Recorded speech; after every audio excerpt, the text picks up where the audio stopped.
এই জয় সম্পর্কে কি বলবেন? এই জয় অত্যন্ত আনন্দের এবং দিল্লি তো মিনি ইন্ডিয়া, গোটা ভারতবর্ষের মানুষ সেখানে থাকে এবং কয়েক লক্ষ বাঙালি ভোটার। আমরা তো প্রচারের কাজে অল্প কিছু হলেও আমাদের যোগদান ছিল। এই ভ্রষ্টাচারী একটা চিটিংবাজ, সেই জন্য চোরে চোরে মাসতুতো ভাই মমতা ব্যানার্জি আর তার বাহিনী ঝাঁপিয়ে পড়েছিল কেজরিওয়ালকে জেতানোর জন্য। শত্রুঘ্ন সিনহাকে পাঠিয়েছিল, আরো কেউ কেউ ভিতরে ভিতরে গোপনে গেছিল। এই হার শুধু আপের হার নয়, তৃণমূলেরও হার। তৃণমূল এই নির্বাচনের আগে আপের সমর্থনে নিজে লেপটে গেছিল। তাই পরিবারবাদী, দুর্নীতিগ্রস্ত, তোষণবাজ পার্টিকে দিল্লির মানুষ রিজেক্ট করেছে এবং হরিয়ানা মহারাষ্ট্রের পরে দিল্লির জয়। হরিয়ানা মহারাষ্ট্র সরকার ছিল, জয় হয়েছে, সব এক্সিট পোল হরিয়ানাতে ফেল করেছে। দিল্লির জয় আমি মনে করি 27 বছর, প্রায় 3 দশক পরে দিল্লির ফিরে আসা। একমাত্র কারণ হচ্ছে দেশের যশস্বী প্রধানমন্ত্রী নরেন্দ্র মোদী, তার ক্যারিশমা, তার উন্নয়ন, তার প্রতি ভারতীয়দের যে আস্থা, তার প্রকাশ।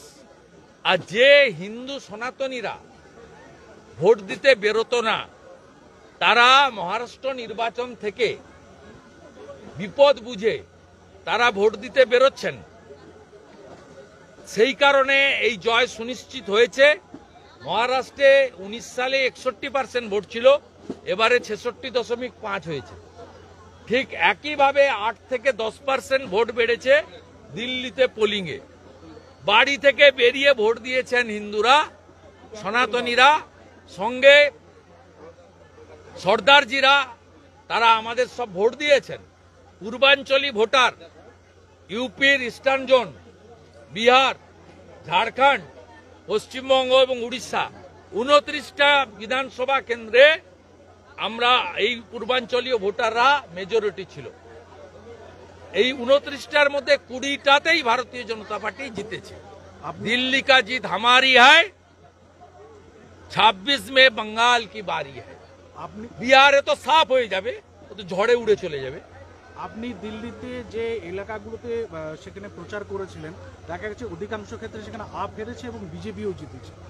বাঙালিদের কনসলিডেট করার কাজটাতে পার্টি দায়িত্ব দিয়েছিল।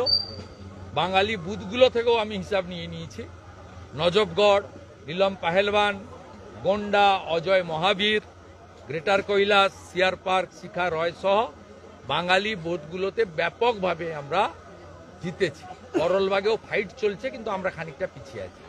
অতএব দিল্লির বাঙালি ভোটাররা পশ্চিমবঙ্গের দুর্দশা দেখে, পশ্চিমবঙ্গে বেকারদের যে কঠিন দুরাবস্থা, আরজি করের ঘটনায় মহিলাদের চোখের জল, সর্বোপরি দুর্গাপূজা থেকে শুরু করে সরস্বতী পূজা, ঠাকুর ভাঙা আর পূজা বন্ধ, মা সরস্বতীর অপমান, দিল্লির বাঙালিরা সুদে আসলে তার প্রতিশোধ নিয়েছে।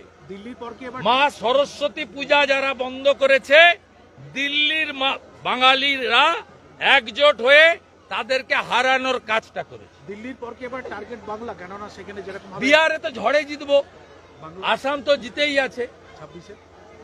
নিশ্চিতভাবে আমাদের একমাত্র লক্ষ্য পশ্চিমবঙ্গ আপ গেছে, এবারে মমতা পাপকে বিদায় করা। দিল্লিতে দাদা